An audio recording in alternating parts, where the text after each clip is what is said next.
abrir a palavra do nosso Deus em Atos 22. Livro de Atos 22, capítulo 22. Vamos dar sequência ao capítulo 22, encerrando o capítulo 22 hoje. Vai ser de 22 a 30 o texto que vamos ler, mas vamos fazer uso certamente do seu contexto para falar sobre os desafios da vida cristã. Esse é o tema da mensagem de hoje, os desafios da vida cristã. Não é novidade para nenhum de nós aqui, como cristãos que somos, que a nossa vida é cheia de desafios. E nós possamos ver na vida do apóstolo Paulo, que aqui está passando por grandes desafios, a maneira como ele reage a esses desafios, é o que nós vamos ver e aprender nesta noite, e tirar lições para a nossa vida, como enfrentar os desafios da vida cristã. Diz assim a palavra do Senhor: ouviram-no até essa palavra. A palavra é a seguinte, vou ler o 21. Mas ele me disse: vai, porque eu te enviarei para longe aos gentios. Isso era Paulo, que estava se defendendo das acusações que estavam fazendo contra ele, totalmente sem sentido, sem noção, né? Os judeus se levantaram contra Paulo e aí o acusaram de que ele estava pregando contra o judaísmo, que ele estava deixando de falar, de pregar o judaísmo, quando Paulo, na verdade, realmente ele não pregava o judaísmo. Paulo estava pregando a Cristo. Paulo estava pregando o Evangelho, que é o poder de Deus para a salvação de quem crê. Mas aqueles judeus religiosos começaram a ir contra Paulo e o acusaram de maneira falsa, né, diante dos homens, de que Paulo estava indo de encontro à lei de Moisés, que Paulo estava indo de encontro ao templo, que Paulo tinha levado pessoas que não faziam parte dos judeus para dentro do templo. Isso era considerado, né, algo errado naquele tempo. Né, os gregos, os gentios, digamos assim, não podiam adentrar ao templo. Tinha lá o pátio dos gentios e tinha lá, né, várias partes do templo. Tinha as partes externas e as partes internas. Então, internamente, não só entrava judeus. E aí acusaram Paulo de que teria levado gentios para dentro do templo. E com isso eles se revoltaram. Mas Paulo, de maneira muito tranquila e calma, mantendo a sua serenidade, se levantou quando estava sendo levado pelos guardas, né, porque começaram a ter uma confusão ali. E aí Paulo pede para falar ao povo. E aí é dada a oportunidade dele falar. Ele então faz um relato da sua vida, de como ele era antes de conhecer a Cristo, um perseguidor da igreja. Ele conta então a história de como aconteceu a sua conversão. E aí no final, quando ele conta essa sua conversão e para que ele foi convertido, que ele diz: olha, o Senhor me converteu para ser o apóstolo aos gentios. E aí quando ele diz isso, aos gentios, aí é onde começa aqui o versículo 22 do texto que nós vamos ler. Quando eles ouviram-no até essa palavra, gentios, e então gritaram dizendo: tira tal homem da terra, porque não convém que ele viva. Ou seja, decretaram pena de morte a Paulo. Paulo não merecia viver, em razão porque ele falou de gentios. Isso só para vocês entenderem, irmãos, o que é um coração duro e o que é um coração arrogante e soberbo daqueles religiosos judeus. Eles achavam que só eles iam ser salvos. Eles odiavam os gentios. E esse ódio pelos gentios alimentava neles essa soberba, essa arrogância, a ponto deles dizerem que quem falasse no nome, como foi o caso, Paulo falou que foi chamado para ser apóstolo aos gentios, eles acharam isso um absurdo e disse: olha, não quiseram nem nomear Paulo, não chamou Paulo pelo nome. Ele disse: tira tal homem da terra, e não convém que ele viva. E ora, estando eles gritando, arrojando de si as suas capas, atirando poeira para os ares, ordenou o comandante que Paulo fosse recolhido à fortaleza e que, sob açoite, fosse interrogado para saber por que motivo assim clamavam contra ele. O comandante ficou sem saber o que é que está acontecendo. A questão aqui era teológica, né? E o comandante ficou sem entender. O comandante era romano, ele não entendia a língua dos judeus, e Paulo, né, estava ali se defendendo, e ele não entendeu nada do discurso de Paulo, do que Paulo estava dizendo, mas percebeu que o povo estava criando uma confusão com Paulo. E eles, olha, leva esse homem para a fortaleza, tira esse homem aqui da frente desse povo, que esse povo está muito gritando assim desse jeito. Foi um alvoroço terrível, a ponto de pedirem a pena de morte a Paulo. O comandante, então, disse, olha, recolham ele, açoite ele, e o açoite era, vamos fazer perguntas a ele, interrogar ele, até lhe dizer qual é o motivo. Por que este povo está assim, tão odiando este homem? E aí, quando ele o estava amarrando com correias, e aí disse Paulo ao centurião presente, ser-vos-á porventura lícito açoitar um cidadão romano sem estar condenado? Quando o homem ouviu isto, o centurião procurou o comandante e lhe disse, que estás para fazer? Porque este homem é cidadão romano. Vindo o comandante, perguntou a Paulo, dize-me, és tu romano? Ele disse, sou. Respondeu-lhe o comandante, a mim me custou grande soma de dinheiro este título de cidadão. Disse Paulo, pois eu o tenho por direito de nascimento. Imediatamente se afastaram os que estavam para o inquirir com açoites. O próprio comandante sentiu-se receoso quando soube que Paulo era romano, porque o mandara amarrar. E no dia seguinte, querendo certificar-se dos motivos, porque vinha ele sendo acusado pelos judeus, soltou e ordenou que se reunissem os principais sacerdotes e todo o sinédrio, e mandando trazer Paulo, apresentou-o perante eles.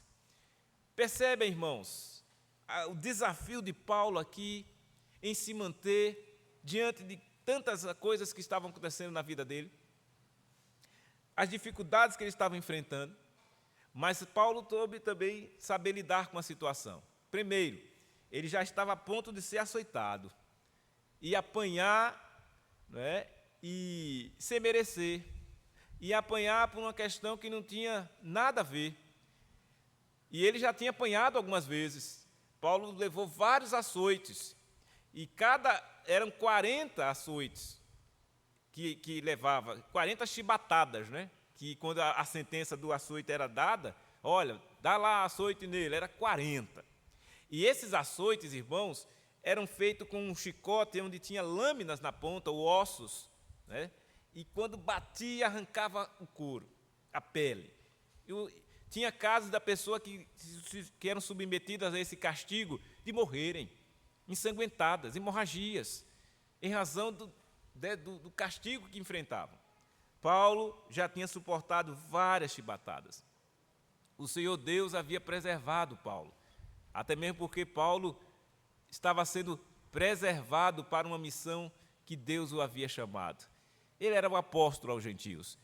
Paulo não estava, certamente estava Paulo sendo conduzido pelo Senhor durante a sua vida, como nós também estamos vivendo aqui neste mundo mau, neste mundo hostil, neste mundo onde as pessoas não amam, muito pelo contrário, odeiam, né, aqueles que seguem a Jesus e fazem de tudo para atrapalhar a vida da pessoa, para destruir a pessoa, não querem, fazem de tudo, movem coisas, movem pessoas, criam situações para armadilhas. Tudo isso o crente pode passar. Por isso que eu disse, há desafios da vida cristã, e há mesmo. Paulo passou por vários desafios em sua vida, mas como ele reagiu a tudo isso? Primeiro, ele usou da prerrogativa que tinha. Ele era um cidadão romano, então não era em vão. Olha como funcionou aqui nesse momento. Embora Paulo não estava muito preocupado com esta vida, né, como ele vai dizer em uma de suas cartas, olha, para mim o viver é Cristo, morrer é lucro, Mas nesse momento aqui, nesse contexto, Paulo estava no seu ministério, viajando por vários países, pregando a palavra. Ele assumiu a responsabilidade que lhe foi dada de ser ele um apóstolo aos gentios. E ele amou fazer esse trabalho. Ele fazia isso com toda a satisfação, porque Paulo tinha plena consciência da sua conversão. É tanto que ele usa em sua defesa, o motivo que ele tem para pregar aos gentios foi o chamado do Senhor. Foi Deus, foi Jesus que o chamou para ser apóstolo aos gentios. Por isso que ele está fazendo isso. Por isso que ele foi aos gentios pregar, mesmo sendo judeu. Mesmo outros judeus não tendo essa coragem, nem tendo esse chamado, não foram. Mas Paulo foi e pregou, e o Senhor fez a obra através dele, onde muitos foram alcançados com o evangelho pregado pelo apóstolo Paulo, e muitas igrejas foram assim fundadas. Em todas essas viagens, foram 3 viagens missionárias de Paulo, ele está aqui na sua 3ª, pregando o evangelho. Ele volta para relatar em Jerusalém o trabalho realizado, e quando recebido lá, havia um grupo de judeus religiosos que desaprovaram, inventaram um relatório falso de Paulo. E aí ele foi lá, falou com os presbíteros da igreja em Éfeso, relatou o que de fato aconteceu, a verdade. E aí os irmãos, quando ouviram a verdade relatada por Paulo, glorificaram a Deus. Mesmo assim, os desafios da vida cristã falaram com Paulo: Paulo, providencia aí uma forma de você se livrar dessa falsa acusação que estão fazendo contra você. Vai lá, assume o compromisso lá de uns judeus que estavam feito o voto de Nazireu, paga lá as despesas deles e demonstra que você é piedoso, que você tem parte, sim, na sua religião, naquilo que você crê, que você não fala nada contra ela, mas que você agora tem um compromisso muito sério. O compromisso de Paulo não é desfazer da religião que ele estava, mas era de pregar a Cristo.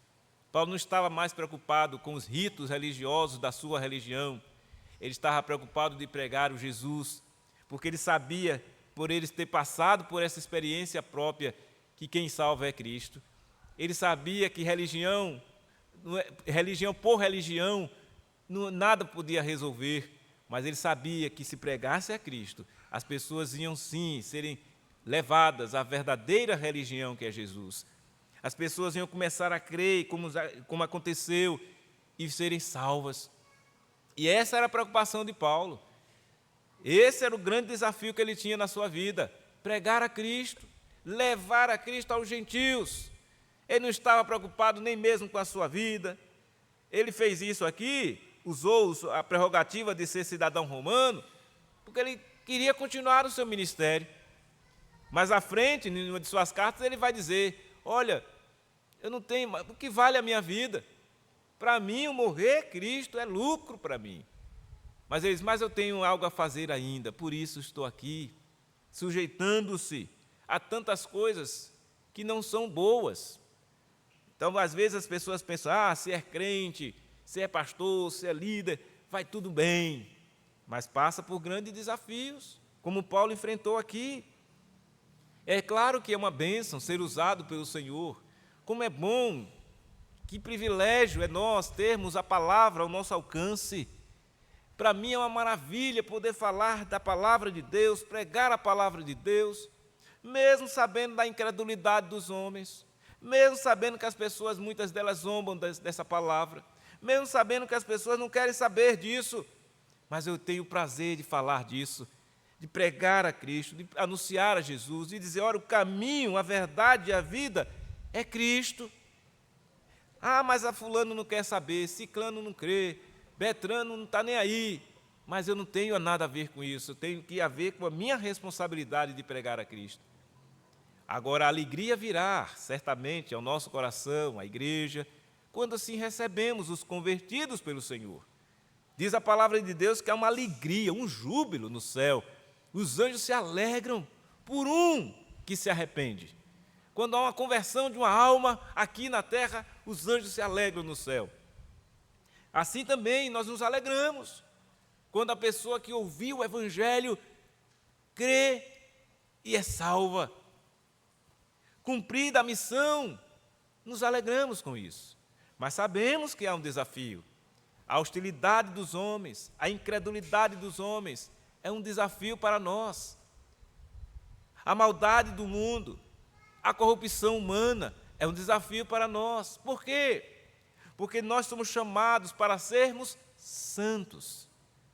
Santos em um mundo mau, em um mundo que é corrompido, onde as mentes são maliciosas, onde as mentes estão contaminadas pelo pecado.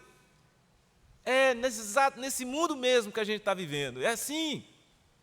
Mas nós somos, como vimos pela manhã, a luz do mundo. Se o mundo está nestas trevas, nessa corrupção generalizada, nós, eu e você, temos que ser a luz para este mundo. Esse é um grande desafio para nós. Sermos a luz do mundo, sermos o sal da terra. Mas esse desafio, ele não é impossível. Não é impossível para nenhum de nós aqui. Porque foi o próprio Jesus que disse: vós sois o sal da terra, vós sois a luz do mundo. Vós sois. Então, se Jesus está dizendo que você é, que eu sou o sal e luz, nós não podemos, irmãos, baixar a guarda, nem ter medo do mundo, nem da corrupção deste mundo, nem mesmo se envolver com elas, mas abominá-las e dizer: eu vou seguir este caminho que Jesus já trilhou para mim. Ele nos tem chamado constantemente para um viver santo, digno da vocação a que fomos chamados. E então, esse é o grande desafio para nós. E eu digo a você que está aqui conosco nesta noite, é uma coisa impossível? Não é. Aliás, é impossível sim, para aqueles que ainda não creram no Senhor Jesus Cristo. Aí eu digo a você, é impossível. Quem não crê em Jesus como seu Senhor e Salvador, nunca vai entender os desafios da vida cristã. Quem não tem a Cristo como seu Senhor e Salvador, nunca vai entender o que é ser sal e o que é ser luz. Nunca vai entender o que é ser santo. Não é impossível mesmo. Sabe por quê? Conforme diz Paulo aos Efésios, estamos mortos nos nossos delitos e pecados. E um morto em seus pecados, realmente, como o nome já está dizendo, está morto. Ele não consegue reagir, não consegue agir, não consegue falar nada, dizer nada, nem pensar nada. Por isso que necessitamos nascer de novo. E aconteceu. O dia que você nasceu de novo, aquele dia especial, que só você e Deus sabe, aquele dia importante para a sua alma, que você sentiu algo diferente, que você percebeu que mudou a sua rota de vida, que você estava trilhando um caminho totalmente pecaminoso, corrompido, um caminho de trevas, e aí você, como Paulo aconteceu com ele, Paulo estava ensigueirado, querendo prender crentes, saiu de Damasco com cartas debaixo do braço, autorizações do sacerdote, vai lá e prende os crentes. Aí Paulo pegou o seu cavalo, saiu todo empolgado, aí vou pegar esses crentes, vou prender eles. Chega na estrada, o Senhor vem a Paulo, derruba Paulo do cavalo, que até então se chamava Saulo, e o Senhor: Saulo, Saulo, por que me persegues? Ele diz: quem és tu, Senhor? Aí ele disse: eu sou Jesus a quem tu persegues. E ali o Senhor transforma o coração de Paulo. Não só o coração, como o nome até. Passou de ser chamado Saulo a ser chamado de Paulo. Porque tem essa característica nas Escrituras, né? Os homens de Deus, alguns personagens bíblicos, o Senhor troca de nome, o nome. Por exemplo, Jacó, que tem como significado enganador, e ele era mesmo, o seu caráter era assim, enganoso, né? Mentiroso, sem caráter. E aí Deus o transformou em Israel, porque como príncipe ele lutou com Deus, ele teve uma experiência ali com Deus, e foi trocado o seu nome. Abrão passou a ser Abraão. E assim o Senhor foi trocando, à medida que ele vai contando a história na vida de personagens bíblicas, mostrando que o Senhor usava esse método no passado de trocar o nome, no sentido de a mudança de nome era mudança de caráter, era mudança de personalidade, era um nascer de novo. Mas chegando no Novo Testamento já não era assim. Houve esse caso de Paulo, né, que mudou de nome, mas houve também Nicodemos, que não mudou de nome. Nicodemos era um homem doutor da lei, uma espécie de cardeal ou arcebispo, usando a linguajar de hoje. E esse homem de uma alta corte religiosa dos saduceus fazia parte do sinédrio, que Paulo agora foi levado perante o sinédrio, nós vamos ver aí na sequência, no capítulo 23, quando formos estudar. Esse sinédrio reunia a liderança religiosa, os sumos sacerdotes, os principais, olha aí o que ele diz aí no versículo 30, reunissem os principais sacerdotes e todo o sinédrio. Se reuniram para ouvir a Paulo e saber qual era o motivo que Paulo estava sendo acusado e o povo que estava querendo a morte dele. Era uma questão teológica. Por isso reuniu o sinédrio, os sacerdotes, já que politicamente Paulo era um cidadão romano, ele tinha seus direitos. E como cidadão romano não pôde fazer nada contra ele. O homem ficou até envergonhado. E agora eu mandei amarrar um cidadão romano. E olha que o comandante, que era Cláudio Lísias, o nome desse comandante, ele diz uma coisa interessante aqui, que esse título custou a ele muito dinheiro. Ou seja, ele tem o título de cidadão romano por suborno.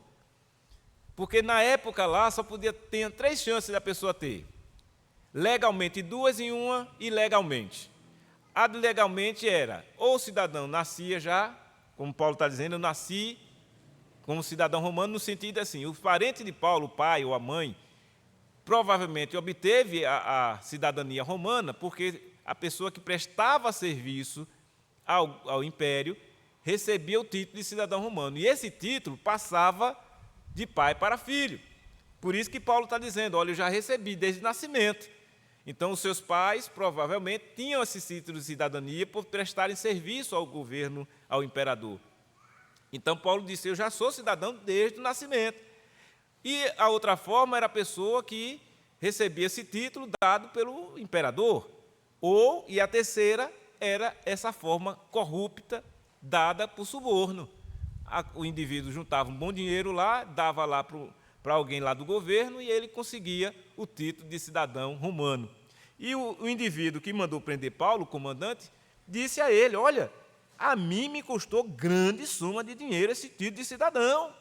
Aí Paulo disse, e eu tenho por direito de nascimento. Então, quando o homem ouviu isso, certamente temeu. Ora, estou mexendo com gente aqui que tem uma condição melhor do que a minha.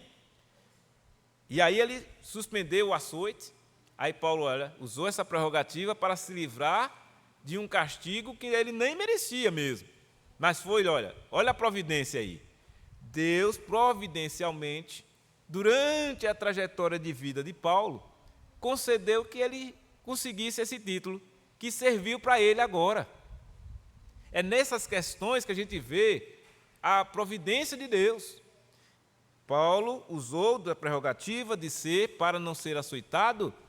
Por quê? Porque se ele fosse açoitado, possivelmente ele podia sofrer uma hemorragia, ele podia ali findar os seus dias e acabou. E ele tinha consciência do ministério que tinha que fazer ainda, do trabalho que tinha que desenvolver ainda. Então, providencialmente, ele falou sobre os seus títulos de cidadania romano e assim se livrou de ser açoitado. Mas aí, o Cláudio Lísias, o comandante, ele se sentiu receoso, olha só, e ficou receoso quando ele soube que Paulo era romano e porque o mandaram amarrar. E aí o que é que ele fez para amenizar a situação? No dia seguinte, querendo certificar-se dos motivos por que vinha ele sendo acusado pelos judeus, então ele queria saber o que é que ele é cidadão romano, né? Tem uma prerrogativa melhor, uma situação melhor do que a minha. Eu comprei o título, ele já tem de nascimento. Então, por que será que essas pessoas estão assim, querendo a morte de Paulo, acusando ele dessas injúrias todas aí?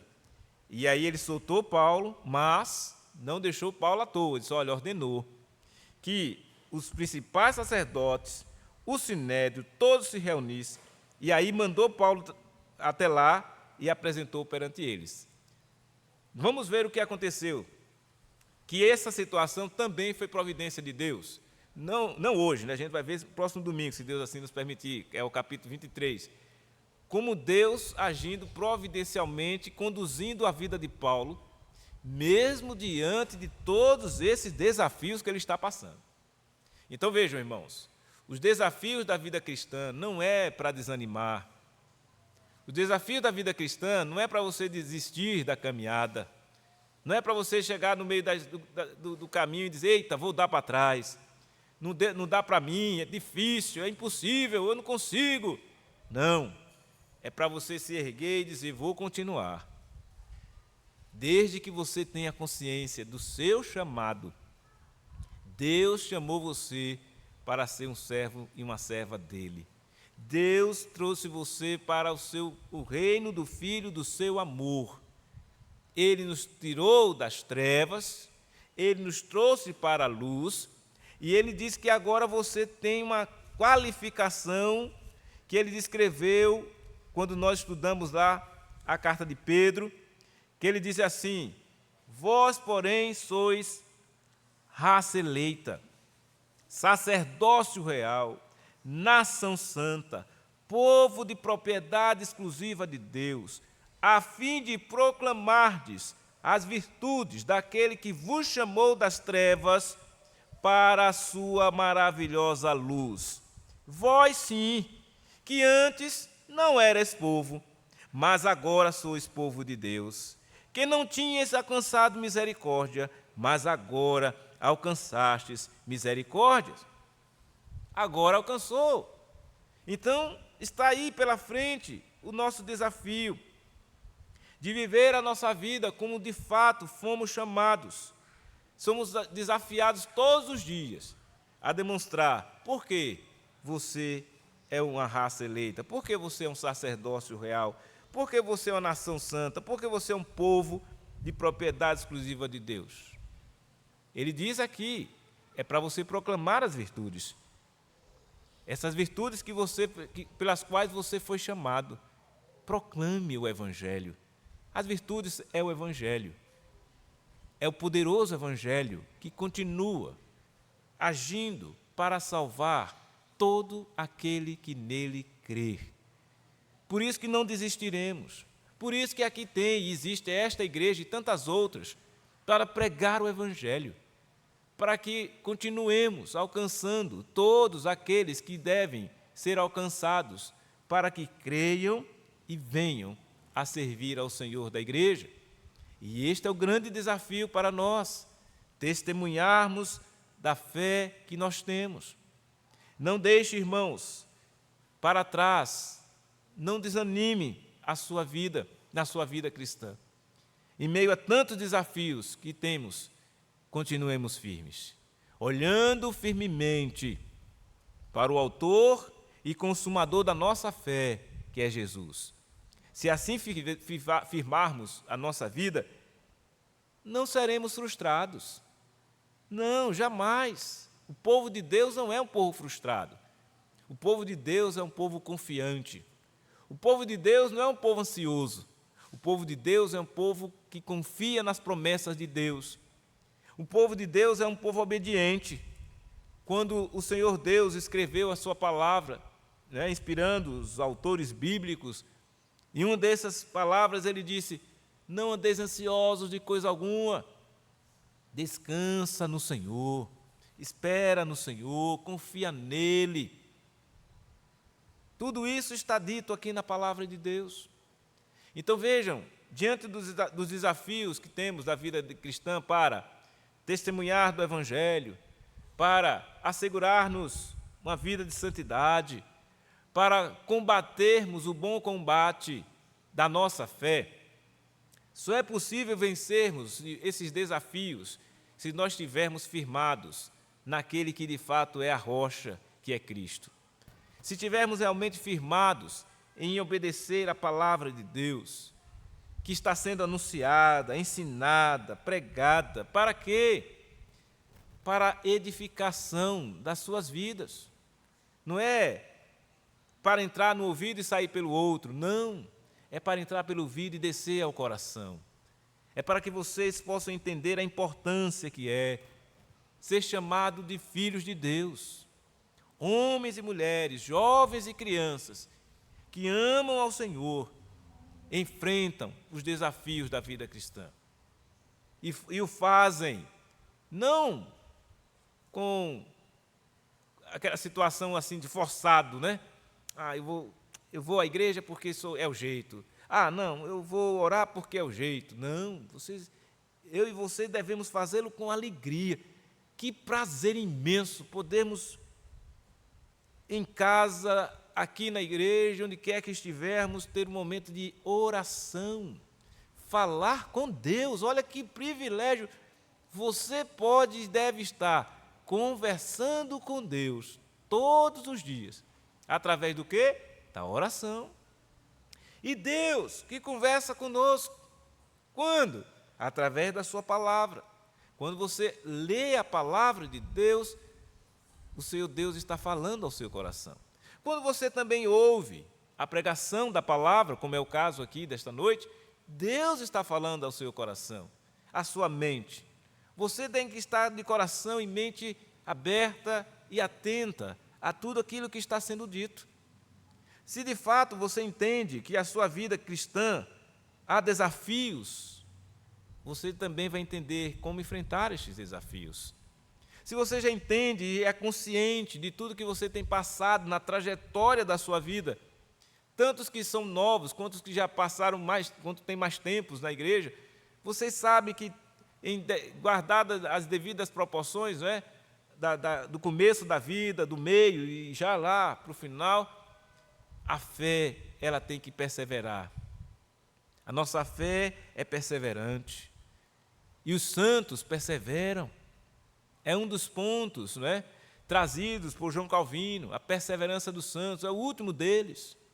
João Calvino, estudando a palavra de Deus, ele pontuou 5 coisas que é reconhecidamente conhecido nos meios acadêmicos ou em igrejas também de linha histórica ou reformada, os chamados 5 pontos do calvinismo.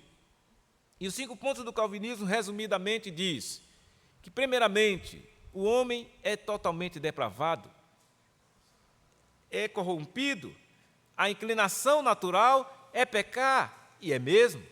O próprio Davi, só vou citar um texto que diz essa verdade. Davi disse: em pecado eu nasci na iniquidade, em pecado me concebeu minha mãe. Então vejam, já nascido nesse mundo pecadores, eu e você, de modo que, olhando essa situação generalizada, quem há de se salvar do ponto de vista humano? Ninguém pode. Aí vem o segundo ponto. Calvino disse: e essa expiação é limitada. Ou seja, embora o sacrifício de Cristo é suficiente, esse sacrifício que nós visualizamos aqui hoje, o pão, o sangue de Cristo, que foi derramado na cruz e o corpo que foi moído, ele é um sacrifício suficiente para salvar o mundo todo, mas ele é eficiente para salvar todos os eleitos de Deus. Por quê? Porque a expiação do Senhor, ela é definida. Deus vai salvar todo o seu povo, conforme o próprio Jesus disse: eu vim para aqueles que o Pai me deu, esses virão a mim. E todos que virem a mim, não será perdido, eu não vou lançar fora. Foi Jesus quem disse. Aí, fica aí, primeiro, depravação, segundo, expiação limitada. E aí depois ele vai dizer que há uma irresistível graça da parte do Senhor. A irresistível graça é aquele momento em que o chamado do Espírito é irresistível. Quando se ouve a pregação da palavra, e o Espírito Santo de Deus então vem e trabalha no coração, não se resiste. Quando resiste é porque a incredulidade ainda está ali dominando aquele coração, mas quando não se resiste é porque o Espírito Santo de Deus fez aquela pessoa nascer de novo. A graça é irresistível. A irresistível graça do Senhor. E há também a perseverança dos santos, mas está faltando um ponto aí. Não são só 4, são 5 pontos. Depravação total, eleição incondicional, graça irresistível, perseverança dos santos, expiação limitada. É isso aí. Eleição incondicional, é isso aí. E expiação limitada, pronto, é isso aí. Vou repetir de novo. Depravação total, expiação limitada, graça irresistível, perseverança dos santos e eleição incondicional. Expiação limitada e eleição incondicional. São 2 coisas diferentes. Por que a eleição é incondicional? Faltou esse ponto. Porque Deus não condiciona a eleição dele a nenhum ato nosso. O mérito não é nosso. Deus nos escolheu nele antes da fundação do mundo. Efésios, capítulo 1, versículo 13, começa lá a leitura. Deus nos escolheu nele, em Cristo, antes da fundação do mundo. Por isso que a eleição é incondicional. É incondicional. Sendo assim, esse resumo, elaborado por Calvino, isso. Então, depravação total, eleição incondicional, expiação limitada, irresistível graça, perseverança dos santos. Essa é a ordem. Que em inglês dá a palavra tulip. Tulip significa, em inglês, todas essas palavras aí. Porque é o contrário, né? Depravação total é total depravation, e aí vai. Não vou citar não, senão os irmãos vão se atrapalhar aqui com... Né? Ninguém fala inglês aqui, então deixa sem medo.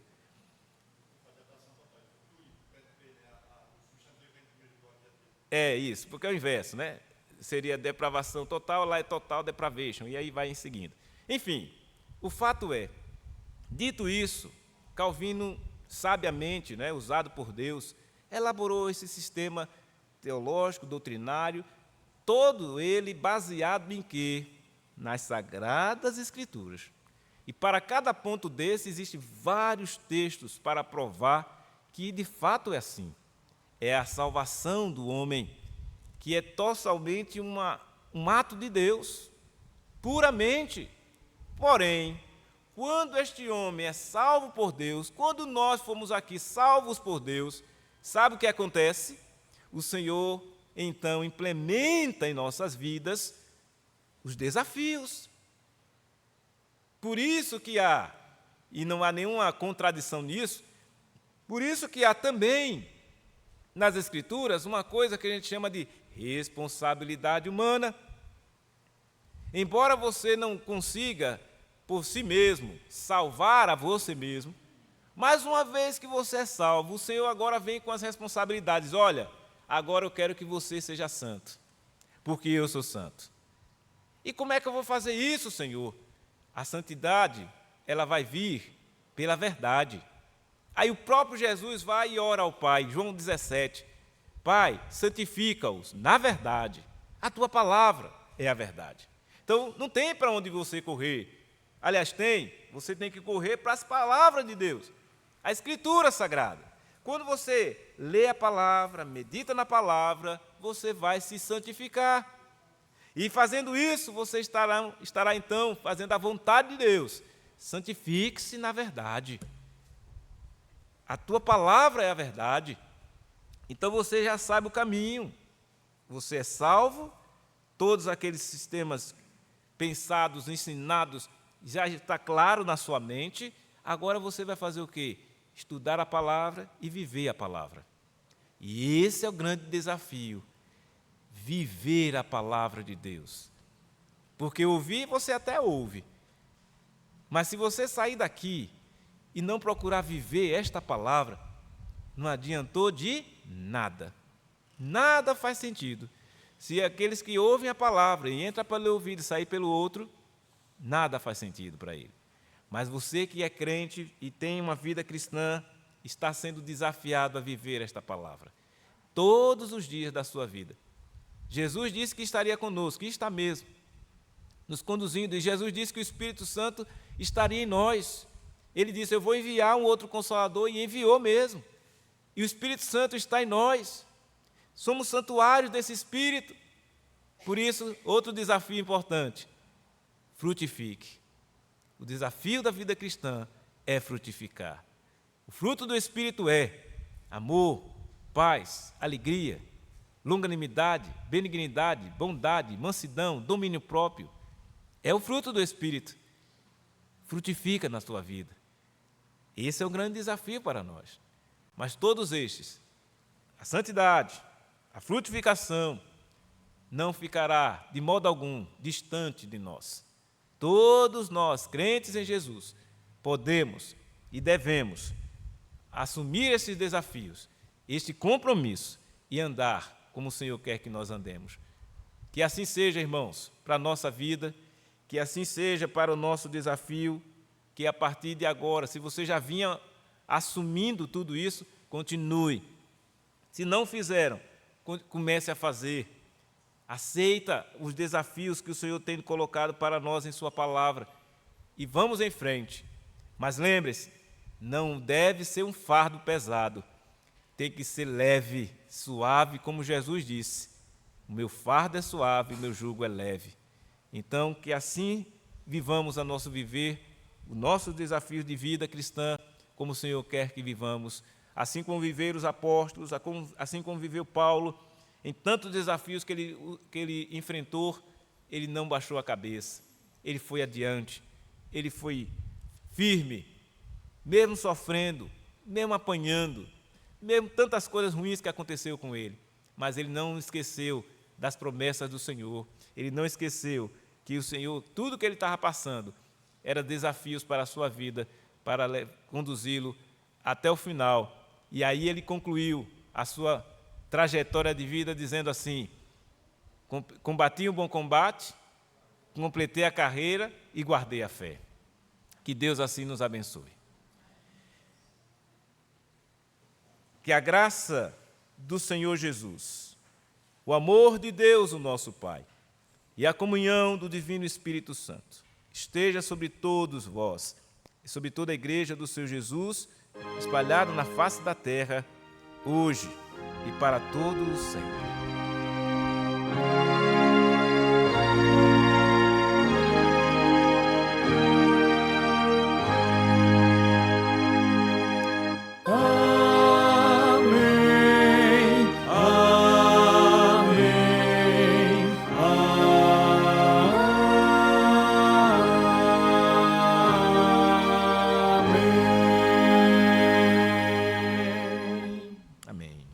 Podem assentar.